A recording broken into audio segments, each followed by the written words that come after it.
the Helm Bar, and that is where Major John McBride was born. And Major John McBride was famous for two things. One, he was one of the leaders of the 1916 rebellion in Dublin, and he was executed for his part in the rebellion.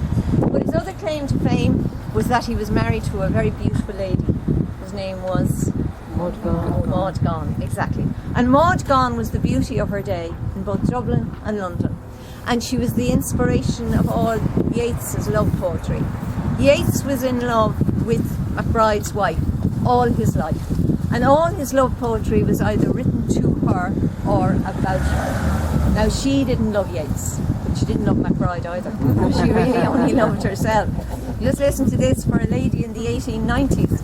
She was seeing Yeats in Dublin, she was seeing McBride in London, and she was having an affair with a Frenchman in Paris, all at the same time. Good on her. She had 2 children by the Frenchman, who was married to somebody else, and nobody in either London or Dublin knew of the existence of the Frenchman or the French children until after she married McBride. She only stayed married to him for 2 years. She married him in 1903 and she divorced him in 1905. But when he was executed in 1916, 11 years after she divorced him, she went into deepest mourning. She dressed from head to toe in black, with a black veil over her face. And she used to walk around the streets of Dublin making speeches about republicanism and nationalism. She became quite eccentric. But we have a portrait of her in the Heritage Centre. I don't know if any of you noticed it. It's just inside the door on the wall on the right-hand side. A beautiful portrait of her, which was done in 1890. And she was a beauty. And you can see maybe why all these men were falling in love with her looks. Not with it. She was tall. Yes, I know. She was some lady, wasn't she? Where was she born? Where was she born? She was born in England, yeah, and I mean, her father was in the British Army. She was Anglo-Irish, but she became very fond of Ireland, and she changed her religion. She became a Catholic. So we have her spinning wheel down in the Heritage Centre.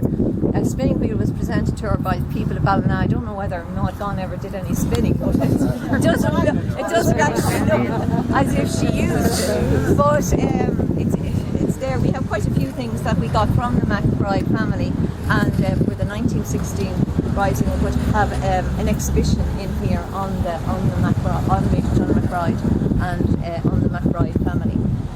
So of course Yeats, I mean, she was the love of his life, but you'd wonder about him really, because when she turned him down so many times, he then proposed to her daughter.